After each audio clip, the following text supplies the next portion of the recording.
Welcome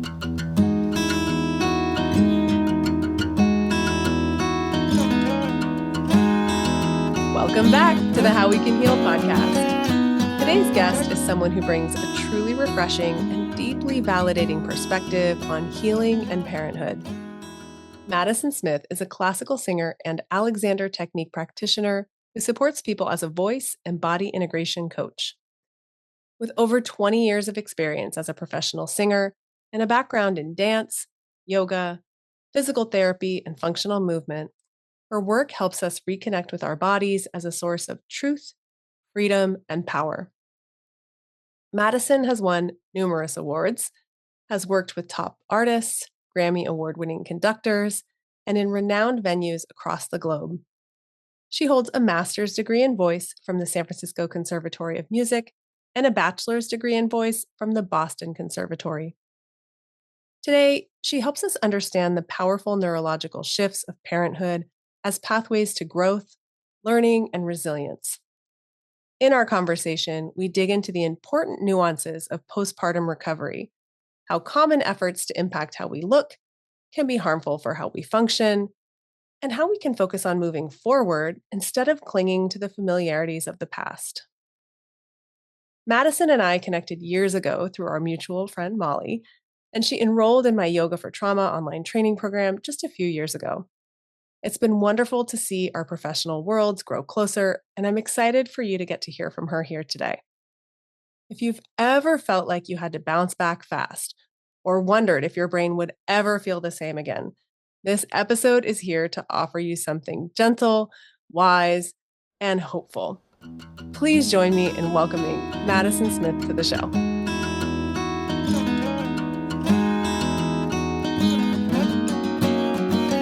Welcome, Madison Smith, to the How We Can Heal podcast. I'm so happy to have you here today. I'm so excited to be here today. We're going to talk a lot about parenting and health and well-being and all the things that relate to that. So my first question for you, Madison, is how did your interest in supporting parents develop? Oh, I'm a parent, first and foremost. So you become a parent and you go, oh, like that. Okay, we need some help here. Oh, it's not what I thought it would be. I am also a classical singer by training, so a lot of my focus during pregnancy and postpartum was around my instrument, my voice, which is ultimately my body. In addition to that, I've also been studying the Alexander technique for about 14, 15 years now. So a lot of my experience of myself and my body is finely tuned through that perspective. Yes. And so what I found on my own journey into motherhood, parenthood, a lot of the misinformation around how our bodies are supposed to work, a lack of support around the areas where we really need support, and kind of just picking up the pieces along the way and realizing, oh, snap. There is a lot more we could be talking about. There's a lot better ways we could be supporting parents collectively, but especially women on this transition point into parenthood. I'm going to shout out to my best friend that I grew up with. I call her Weenie. Shout out to Weenie. She says, oh, Snapple. Oh, Snapple. I'm curious about supports that you saw that were missing. What were some of the gaps and wide holes in support that became apparent to you? Well, I think for one, like any woman who's gone through pregnancy or person who's gone through pregnancy, if you know that the list of things that could happen to you, they never give that to you, first of all, because it's too long. It's entirely too long. It's why anytime a female body goes to the doctor and something's wrong, they say, like, let's have you take a pregnancy test. So there is so much that can happen, so much bio-individuality of that experience from the beginning. I think for me personally, I struggled a lot with postpartum anxiety and depression. Mm-hmm. I think there's two sides to this. I think there's a stigma around what postpartum anxiety and depression is. It's put on this pedestal. Baby blues are okay, but postpartum depression is not okay. But what is that line? And I know your experience as a therapist, like if you're dealing with trauma, like what is the line? Ultimately, it's about a person's own experience. I think there's a lack of clarity around what is normal and what is not normal, especially at this transition point in parenthood. And so, what I've learned and what I've uncovered there, like understanding the brain, the physical, structural brain changes that happen. And Mm-hmm. it gives you such a better framework for understanding or setting a baseline for yourself of like, is this normal? Is this something I can manage? Or is this something I need help with? Yes. Because if we set the bar at, it should be normal that you experience anxiety and depression in the transition into motherhood or parenthood collectively because of what's happening in your brain. It takes that stigma away, right? It is the Mm-hmm. rule, not the exception, right? Right. Most people are experiencing this, and here's what's available to you. There's so much in what you've said already in terms of what's common, what's typical, what are a lot of people dealing with, but just maybe not talking about, or even if they want to talk about it, maybe they're just doing so much at the time. It's not like they have the bandwidth. So let me call my friend or let me go on a podcast right now in the middle of the night while I'm up with my baby. And then you also mentioned that list of possible things because I had the same thought probably soon after I gave birth to Isabella. I thought, well, why didn't my midwife tell me that I might not be able to pee while I was in labor, which happened to me for 12 hours, not comfortable, right? And when it happened to me, my midwife was like, oh, that happened to me too.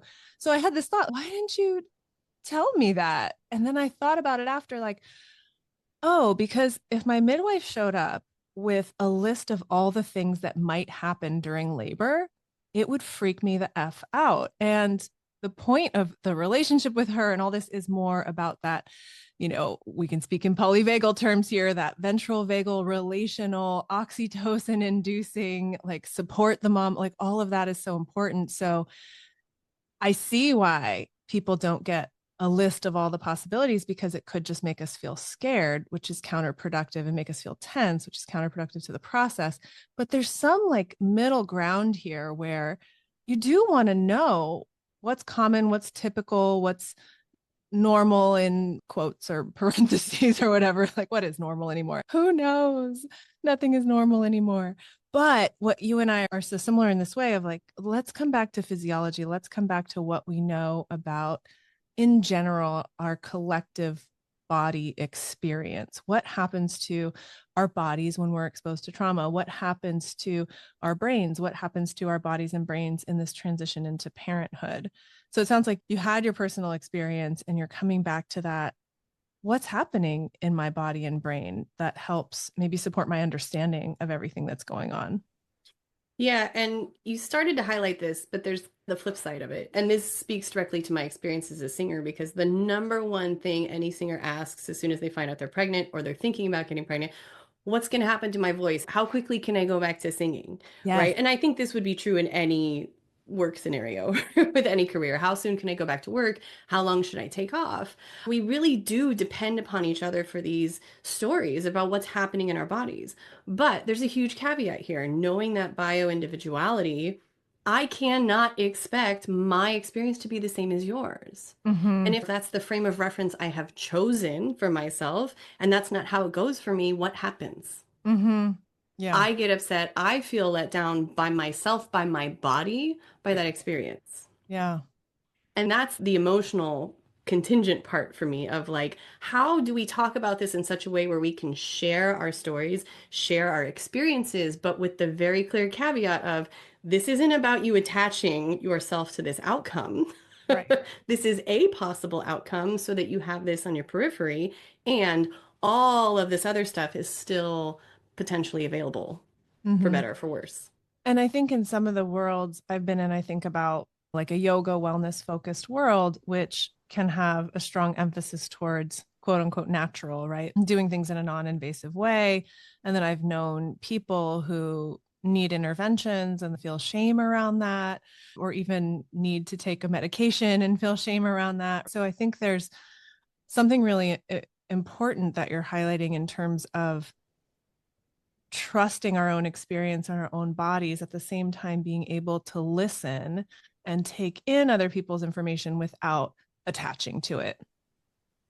Breadcrumbs. They're Or breadcrumbs. yeah, or thinking that, oh, that's the way it's going to go for me. And of course, when there's a land of mystery, which there is a lot around labor and delivery, like we see certain images in movies. And most people, I mean, for me, once I got pregnant, people were like, oh, that's not really how it goes.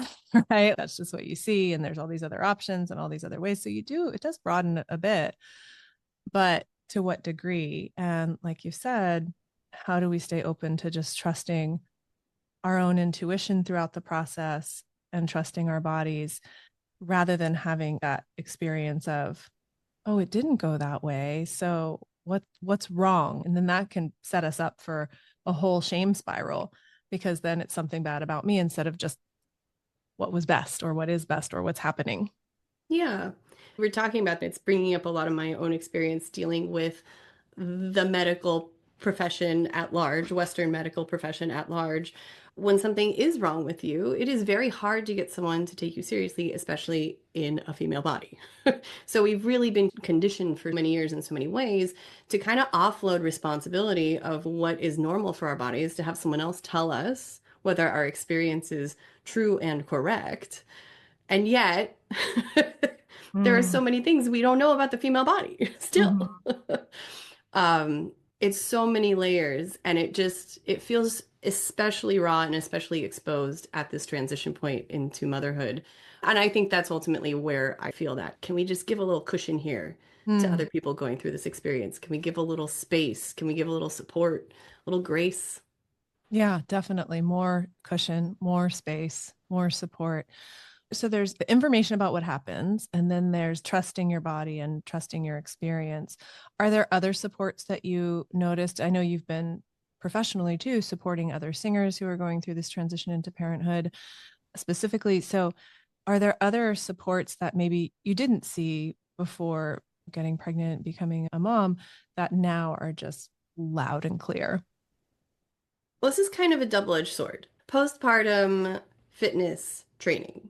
I think it's great. And I talk a lot about pelvic floor in my practice because I think it's one of the number one things that we know the least about our bodies as women or female individuals, or even men for that matter. There's a lot going on down there that we don't talk about. The parts are very much the same thing. So it's not a sex or gender issue in that respect.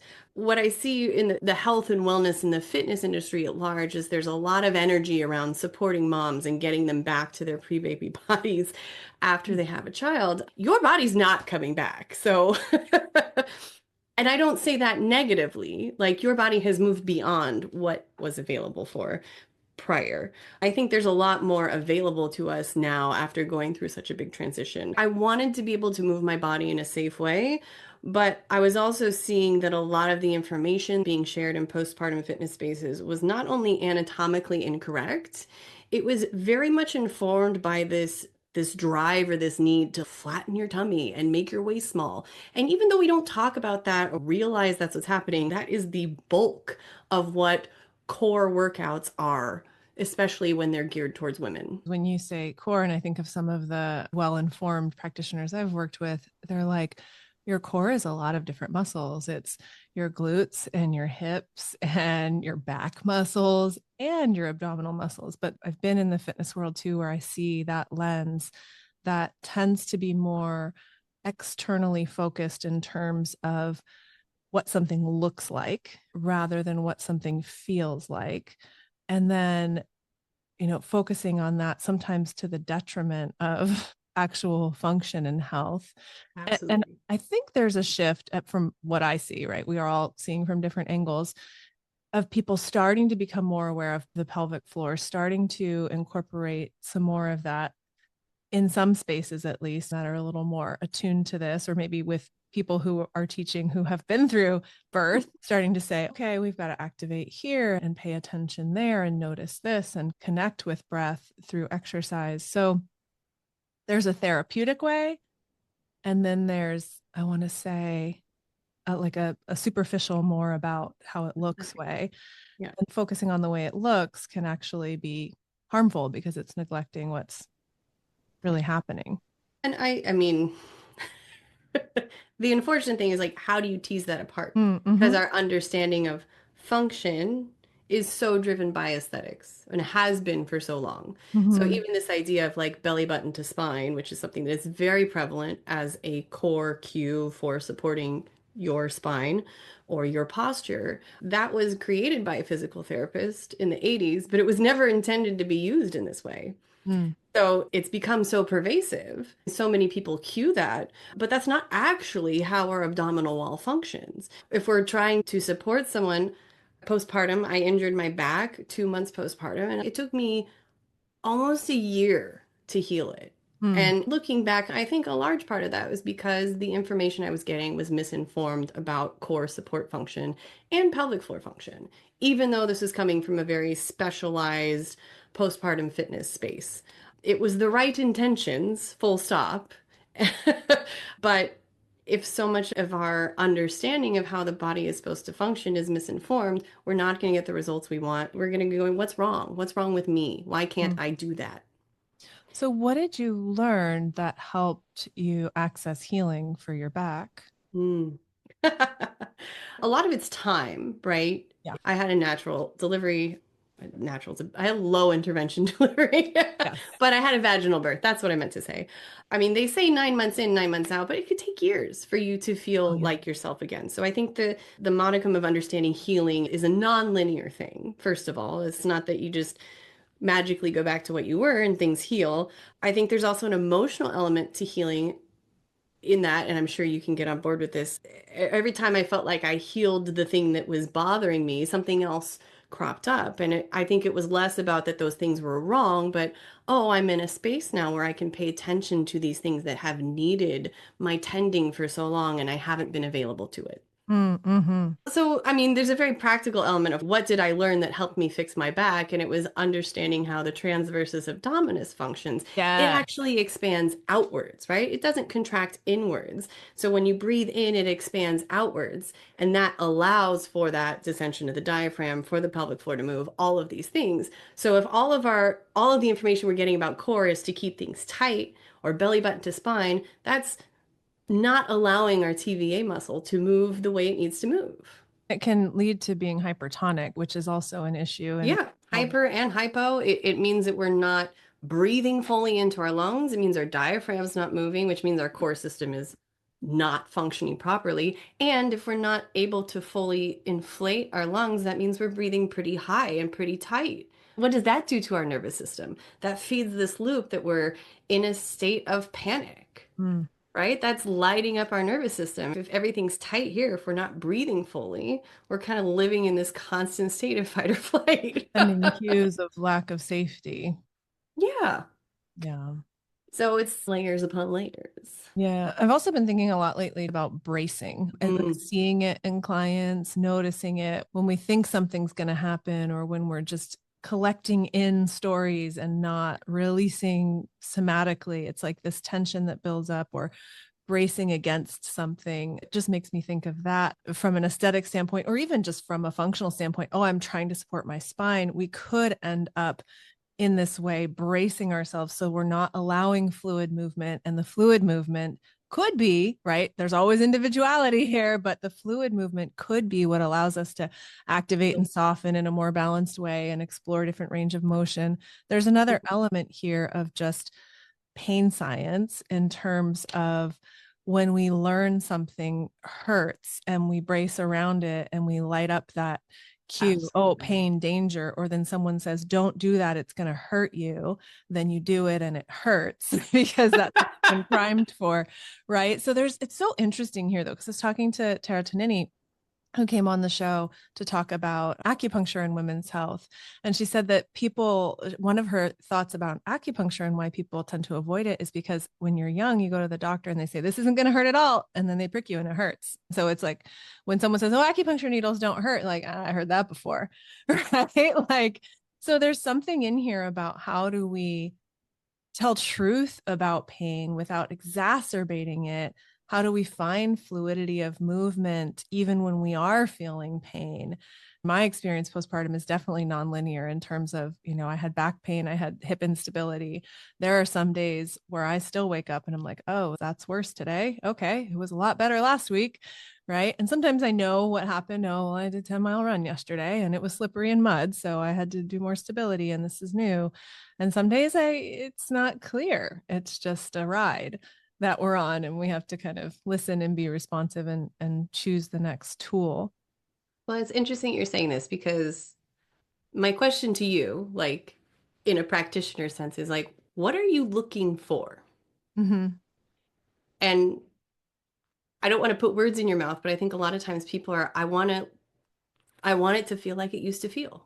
I Yeah. want to be able to trust my body the way I used to be able to trust my body. I mean, when you say, what are you looking for? I'm like, well, in what sense, right? Because I think that's going to be a question to each person Layers. and each provider. If someone were asking for my help, I would want to know what they were looking for themselves, what they were looking for from me, right? But if someone has been through birth and is maybe in pain and looking for physiological support, let's just say we're talking about core stability, which obviously, right? If you grow a baby in your body, it shifts things around a little bit in there, right? A lot. And if you give vaginal birth or have a C-section, that's a big, over the course of an amount of hours or so, big change in either your skin and your organs and your fascia, or also perhaps your sacrum and your hips and everything that's involved. So I think a lot of times people are looking for to feel better, and the reference for better is before. It's interesting for me because I felt great while I was pregnant. So the Yeah. reference for me isn't necessarily before. It's like, Yeah. hey, what about when I was pregnant? That felt awesome. So, Well, I know that the solution is like 2 months postpartum to get pregnant again if your back hurts. But I was tempted, let me tell that's an you. interesting conversation we should have offline. Yes. It is our frame of reference. Yeah. And this starts to tie into the brain stuff ultimately.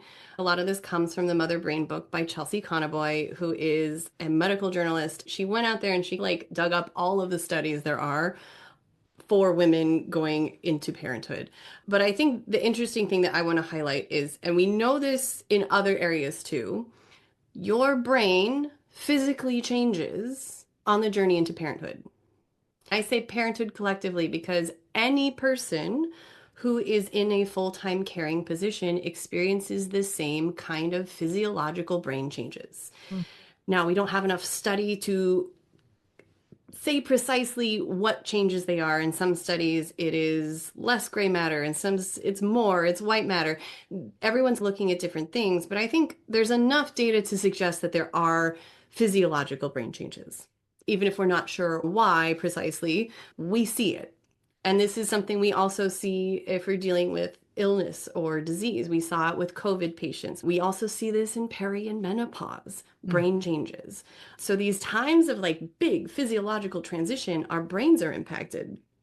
And for me, the takeaway is even if nothing else changed in your body, even if you hadn't given birth, if you had experienced these brain changes, your sense of self, your proprioception, and your interoception have shifted. Mm-hmm.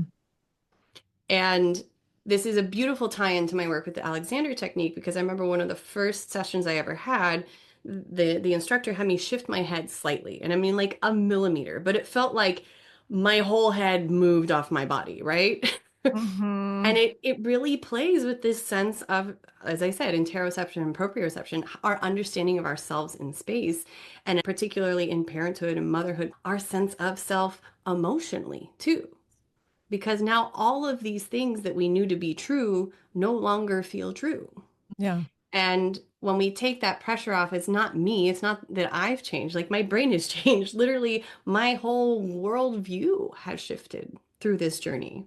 Yeah. So instead of spending all of my time trying to go back to who I was, what's available to me now?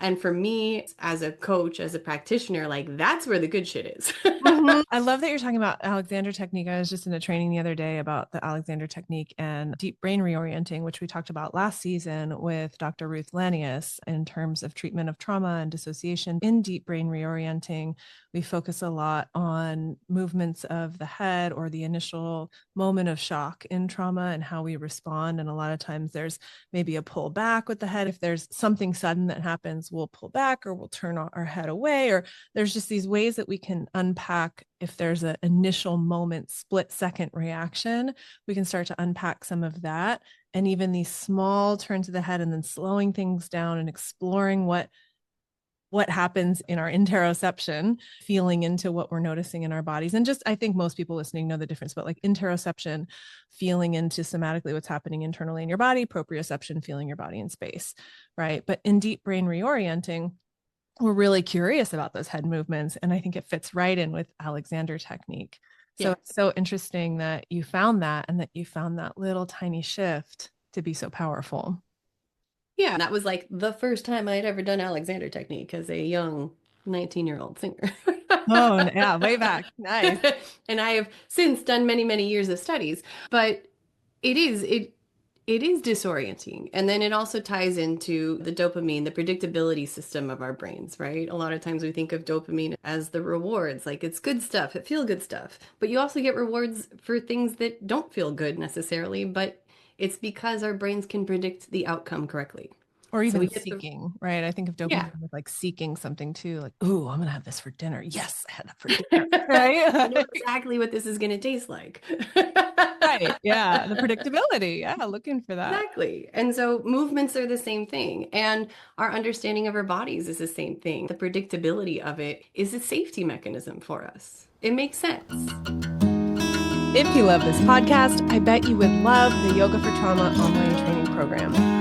This 8-week certification is for anyone who wants to learn how yoga philosophy and practice can help respond to the impact trauma has on our brains and bodies.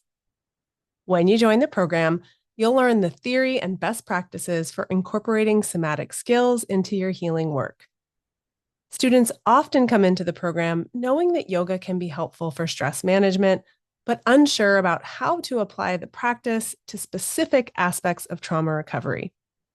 This program breaks it all down and leaves you feeling clear about your choices as you support folks navigating post-traumatic stress, whether you're managing a program, working one-on-one with clients, or leading therapeutic groups. Of course, the experience is designed to be good for you too. With 8 modules and 8 yoga classes, you'll get a taste of how it feels to practice yoga in a resource-building, trauma-responsive manner. Head on over to howwecanheal.com/Y4T. That's the letter Y, the number 4, and the letter T to apply to join the program today. Mention the podcast in your application for a special bonus. One more time, nice and slow. The website is howwecanheal.com/Y4T. Our next cohort kicks off June 9th. If you're feeling called to join us, I would love to welcome you into the next cohort and support you through the program. So going to a yoga class postpartum, it's interesting because I talked to some people, followed along journeys, people who were pregnant and delivered close to me or people who have much older kids. I talked to some of my friends and their kids are like 8 and they're like, I haven't even been back to yoga. And then I talked to friends who are yoga teachers like me and they got back on their mat in this very slow, progressed way. And just noticing how your body needs care, right? Your body needs different things at different times, and tracking with it and being responsive to it tends to be really helpful. It's kind of impossible not to notice, oh, I used to be able to do this and now I can't, right? Interestingly, though, this is a total aside. I could go into handstand and balance for days postpartum, which I've never been able to do. I've always been super bendy, and I thought when postpartum, I'm going to be even more bendy. But something about the way my weight was proportioned or something, I don't know. I could balance in a handstand for days in the first few yoga classes. I went back within the first year postpartum. And then eventually that's gone now. I'm all wobbly, all over the place again. I thought my core was all blasted away and I would never, like, I've always thought, this is interesting maybe for somebody. I've always thought to myself, the story I told was the reason I can't balance in handstand in the middle of the room for minutes, like I've seen many people do, is because I have a long torso and there's a lot of core stability that was like missing. Like my core is not strong enough to hold me in handstand in the middle of the room. Then I have this experience. I had a vaginal delivery of my core being stretched to 10 months pregnant, right?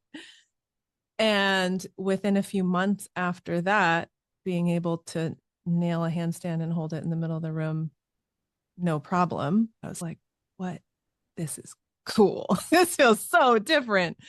It's so interesting that the story that I was telling wasn't accurate, right? Because if Yes. anything, I was in a time of, and still am in a time of rebalancing and integrating my core muscles in physical therapy, pelvic floor therapy. Like I was doing all the things to try to take care of myself, but then just magically could do a handstand. Not that like doing a handstand has this crazy inherent value, but it was so interesting. It's something I had worked towards and then just showed up in this time where I thought it would be the opposite. I mean, thinking about the core specifically, so much of our core gets stretched out. But if our understanding of core, both prior to and following pregnancy, is tightening it up again, for me, understanding now how those muscles coordinate and how they actually functionally support you, I'd be like, well, yeah, perhaps that expansion, that stretching of those deep core muscles is what allowed that functioning to better support you in a handstand. And another thing I've learned physical therapy wise is like you've been saying about the TVA, like actually pushing out can be more stabilizing. I've been in CrossFit before and stuff too, right? Where people talk about that as like almost a little bit of bearing down to stabilize, which is the opposite of sucking in and up. You're laughing. People listening can't see your face, but I saw that smile. Well, okay, so my expertise and my experience is from singing, and it is a very finely tuned system. So when we're talking about breath and breath pressure, intra-abdominal pressure is what we're talking about. Yes. If there is too much pressure, that's going to affect your singing. For me, anytime I'm thinking about bearing down or pushing out, those are cues you can use, but it might be activating the system more than is necessary. So I'm very particular about what cues I use in that respect. Tell me what cues you like. One of the bases for me is release versus relax when it comes to muscle tone. Releasing a muscle, if you're holding something with your hand and you release, you don't have to relax it totally. Right. Start over again. You can release is a renewing, a releasing of that activation. Mm-hmm. So there's a sense of length and activation in the word release versus relax, which is a total letting go of whatever muscle it is. So I'm very particular about using release versus relax, especially when I'm cueing specific movement pattern things. I appreciate this in a lot of ways. Yeah. I'm specifically thinking about breathing. I actually like to cue breath into the back of the pelvis structure. So a lot of times we think of the pelvis as a single bony structure, but it's actually two halves. And anyone who's gone through pregnancy likely had pain through the back of the pelvis or even through the center of the pelvis, lightning crotch as it's affectionately known, or SI joint pain, right? Had both of those. Mm-hmm, mm-hmm. So if we imagine that we're breathing into widening the pelvis, right? It can move ever so slightly because it's held together by these ligaments, by these muscles. I'm just imagining I'm breathing and widening into that space. That is now your TVA functioning properly. That is intra-abdominal support. That's it. That's all you have to do. You don't have to push out. If you push out, try imagine you're pushing out. Yeah. What do you notice? If I'm trying to push out to the sides? Yeah. Actually, like I just feel more like more in feeling. Yeah. My superficial abdominals, the rectus abdominals kick on, they tighten, they're pushing in because all this energy is going outwards. So even though I'm expanding outwards with the TVA, if I'm thinking I'm pushing out, I'm actually activating different muscle groups. Right. So this is why I'm like, there's layers to this when it comes to postpartum fitness or fitness in general. A lot of times we're cueing things coming from the right perspective, but it's actually kicking on muscles we don't want to cue that way. Mm-hmm. The specificity of that is really important, and it's something we don't get enough training in collectively, especially for postpartum bodies. There's so much softness. And understanding nervous system activation in that, can we approach our return to physical movement in a place of softness and gentleness as opposed to activating these muscles to the super extreme. Right. Yeah, like you said earlier, creating space for parents and people postpartum, creating space, because I think that space creates a sense of softness or gentleness in our approach to our bodies. There can be this, I mean, I see it as very American, but people might see it through other cultural lenses too, like get back at it, get back to work, get back together, get back to, right? Like get back instead of move forward, and instead of take this very sacred pause, which I very intentionally tried to do, of making space and making space for your body. Because there is some element of healing that is time, that is magic, right? Like, oh, it's better tomorrow than it was yesterday. And there is an element of healing that is attention and intention and care from other people. And there is some element of healing that's, like we've said, very nonlinear. So, with all of that, I think when we can give it space and call in supports and try to refine our skillfulness, our understanding of ourselves, our bodies, of what they need now, rather than what would bring them back then, right? Exactly. It's like, well, what they needed then was different. What our bodies needed a year ago is different from what our bodies need now. So, let's just focus on what our bodies need now for health, for function, for pain-free movement, for enjoyable movement, right? To do the duties that we need in everyday life, like the amount of times I squat down to pick up my 27-pound daughter, right? Or her toys or whatever else. My daily movement habits have also changed. So why would I have the same needs as I did a year, 2 years ago? It's kind of like a reconnection with presence.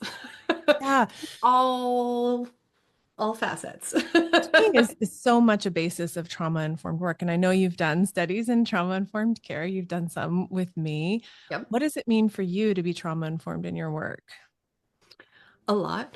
Yes, it I means mean, very much. the end. I think there's so many different ways that I use the principles of being trauma informed in my work. I mean, number one is meeting people where they are Yeah.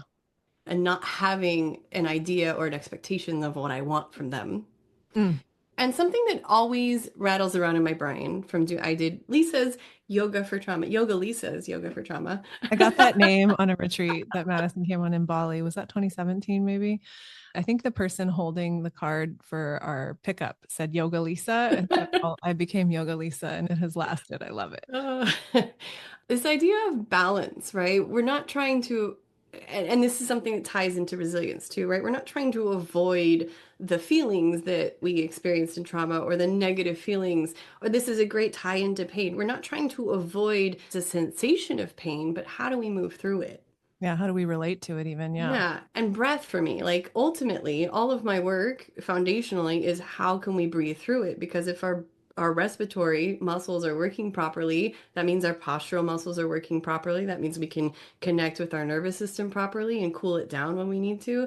It means we're getting our lymph and our blood and all of the liquids in our body to where they need to be for healing. There's so many layers to this work. So there's emotional, psychological trauma, but then there's physiological trauma and how we heal from pain. And that softness is key in all of those places. Yeah. It really is. And the listening, I think that's a really big piece that you highlighted. It can be tempting to find a technique and just apply it. This is the 10-step process. I mean, if I had $1 for every time someone said, what's the sequence for trauma recovery? And I'm like, it doesn't quite work that way. I can give you 3 sample sequences and you can pick which one is the most helpful as a starting point. But it's just not, it's just that it's not so linear or so, what's the word? I want to say myopic, but I feel like that's judgmental. It's not so universal, right? Yes. We need responsiveness in our care. That's such a good word. So, in the work that you're doing with parents now, how has that trauma informed perspective that you got from the Y4T training, has it changed anything for you? Yes. It's the short answer. It's I kind of I've moved through different like waves and cycles with that. I mean, as a singer, understanding how trauma impacts our body physiologically. We're talking about bracing, right? Holding. All of Mm. those things are really antithetical to singing, but all of those things are really antithetical to living. Anytime we're bracing or holding, we're setting ourselves up for injury if we don't already have one. Yeah. Fatigue and injury, we're using muscles in a way that they're not intended to work. It's very easy to create that cycle loop for ourselves if we're not able to breathe fully. We're likely to be causing, I don't want to say damage, but amping up the nervous system as much as we're trying to cool it down. I got a client recently who she like went down the list. She's like, yep, I want Alexander technique. Yep, I want trauma informed. Like, yep, yep, yep. And every week she shows up and it's like a totally different new experience of like something very deep that I was like, oh, that would have been helpful to know, but cool. We're just constantly uncovering it. But I don't ever in any moment say, I can't handle that. And if I did, I'd say, you need to talk to so and so. Right. It's just about that space, that grace to say, hey, what are you comfortable sharing with me today? And how beautiful that is. It's an act of co-creation. Yeah. Someone else's healing is an act of co-creation, and we get to heal together. Yeah. It's beautiful. And I think part of what I hear in what you're saying is the comfort and the steadiness that comes with the awareness. Like, oh, I've studied trauma. I understand. I've got this basis. What you're saying makes sense to me. When we don't have that background, it's easy for us as providers to start to panic a little, like, oh, I'm getting out of my wheelhouse. I don't know what's happening. What's going to happen? What if I do something wrong? But when you have a sense, instead of going in that direction, it's like, thanks for telling me. Here's some ways we could approach that today. Also, thanks for telling me it might be time to add a referral in here, right? Like knowing your scope and being able to be responsive and centered and grounded and have some clarity rather than go into anxiety or panic because it's a whole world of unknown. And I mean, to add a layer of empathy to all that, right? Yes. This isn't my wheelhouse. Like, I'm not a psychotherapist, so I'm not going to give you therapy, but I can connect with that feeling and that sensation, and we can develop community and connection around that in the Mm-hmm. moment. Even Mm-hmm. if I can't support you in the way you ultimately need, I can be with you in that moment, and that's lovely. Yes.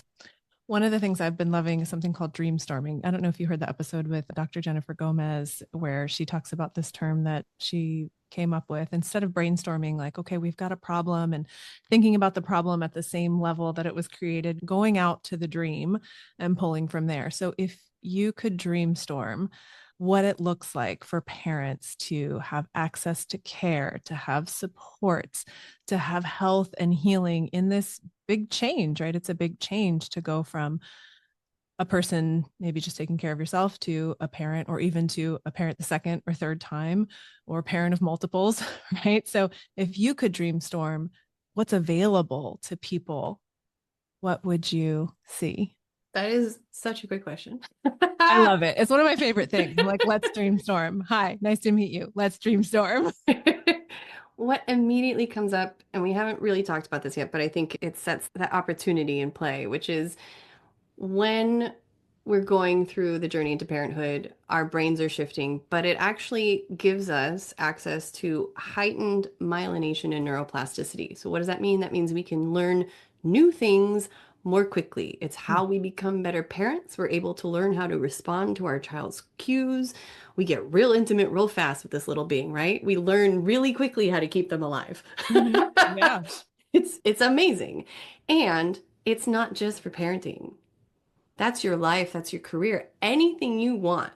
If you want to go out and learn how to do handstands, now's the time to do it. So, reframing this transition into parenthood as an opportunity to level up your entire life, however you so fit. A lot of Mm-hmm. times we think children is a detriment to our career, to our professions, to our bodies, to our brains. I mean, the implication of mother brain in itself, this idea that women are somehow cognitively negatively impacted. It's an opportunity for us to explore ourselves and an entirely new shift in our lives. And I think the same thing is true in peri and menopause. If we could see these places where we feel the most physically vulnerable, the most physically outside of ourselves, not as setbacks, but as opportunities. Yes. Your dream storm. That would be my dream storm. I love it. I love it. And I hope people listening can really take that in and however it applies to changes happening in their life, right? And I know sometimes we can go to that, the character for crisis is also opportunity, and things can feel trite in that way, but to really step into this possibility for, like, change is happening, transformation is happening. So can we make sure that we're not just seeing the ways that that feels hard or harmful? Can we also explore? It makes me think of that breath you mentioned, like taking that breath all the way into the back of your pelvis. It's like, oh, this like expand in two directions of, oh, okay, this is hard. Okay, this is amazing. Like, what about that? And also just opening our minds to possibility, which is a huge step in and of itself. Because when we're in a place where we're very stressed or we're needing to be really focused, taking care of a human, right? It can be easy to kind of have tunnel vision rather than have just even a moment of opening or spaciousness or possibility for menopause and perimenopause too, which is something I'd love to talk more about here. Yeah. Whole season, whole year. I'll probably do a whole decade in a couple of years. Podcast is all about menopause and perimenopause. What happened? How old is Lisa? Well, I just wanted to share a little anecdote from my experience too. After I had my son, I didn't want to sing. I Wow. had lost that joy for singing. And on one hand, it was because I didn't feel good in my body, right? My body was injured, my body didn't feel good. But the desire to sing wasn't there. And I spent so much time beating myself up because I felt like I should want to do this thing I've always wanted to do. And it took me years to come back to it. Yeah. Years. And that's a lot of energy and time. It is.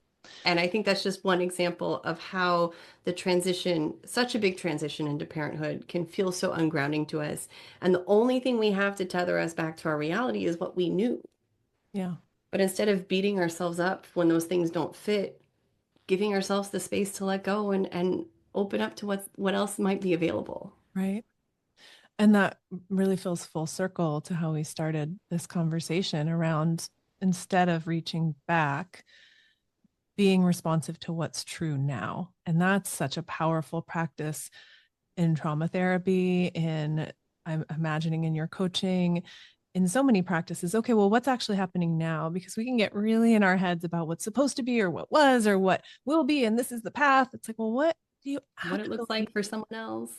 Yeah, exactly. Oh, someone else did it this way, or the book says 7 steps this way.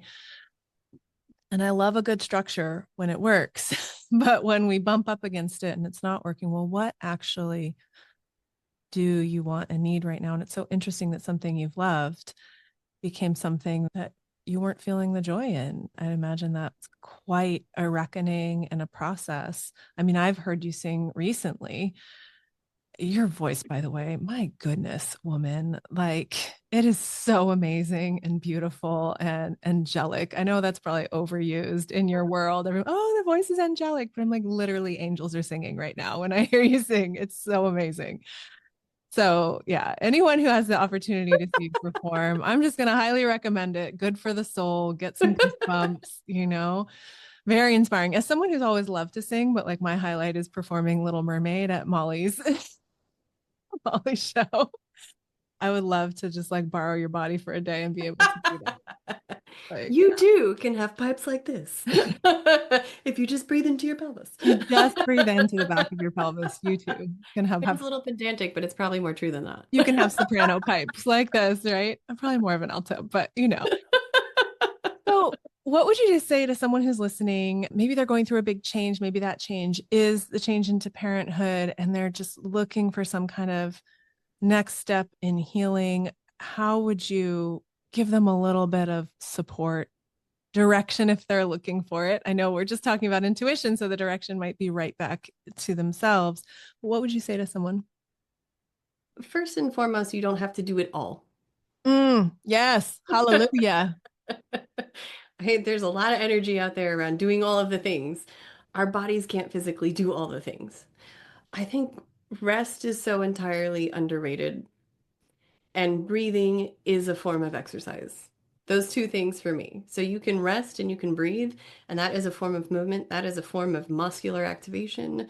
That is a way of connecting with your body. That's a way of calming your nervous system. That is a way of moving fluids through your body. It is such a powerhouse move that is so underrated. Mm, So yeah, if you're going through a place of transition, reach out to support, but also don't be afraid to do less and rest and touch in with who you are now, what's true now, what feels right now, and start with that day by day. I love it.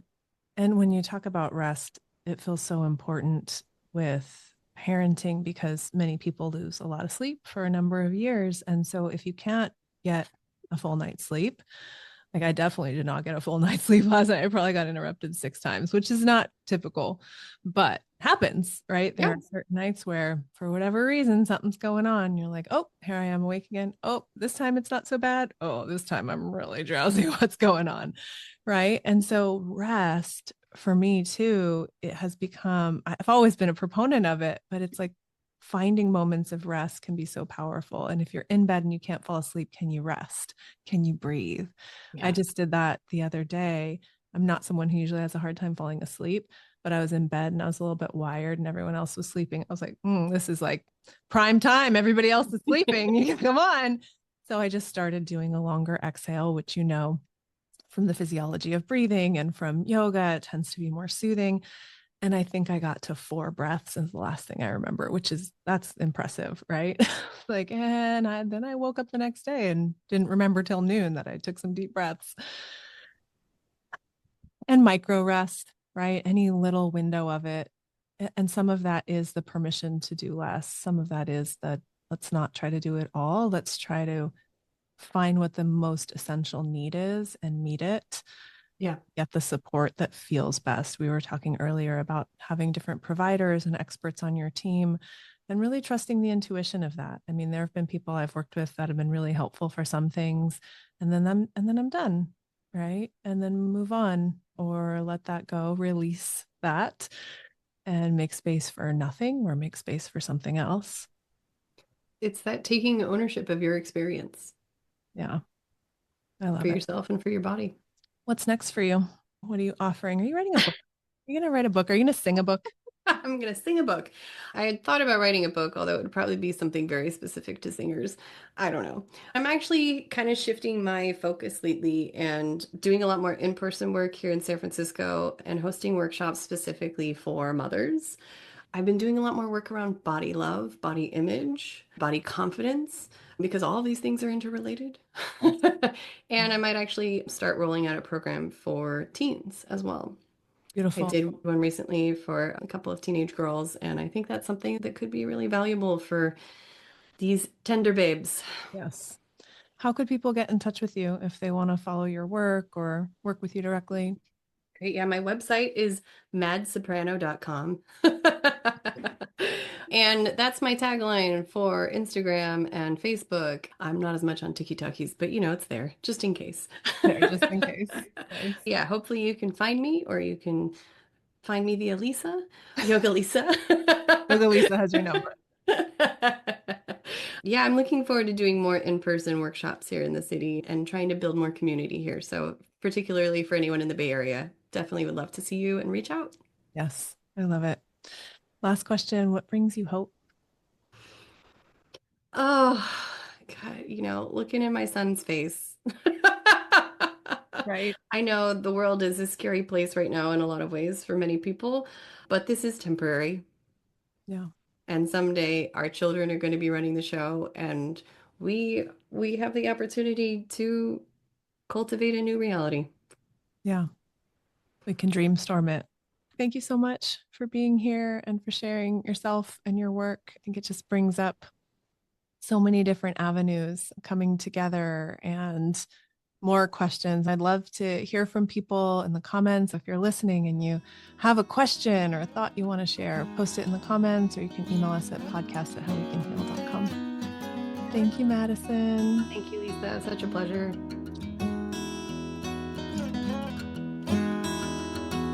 Thanks so much for listening. Now, I'd love to hear from you. How has becoming a parent shifted your experience of life?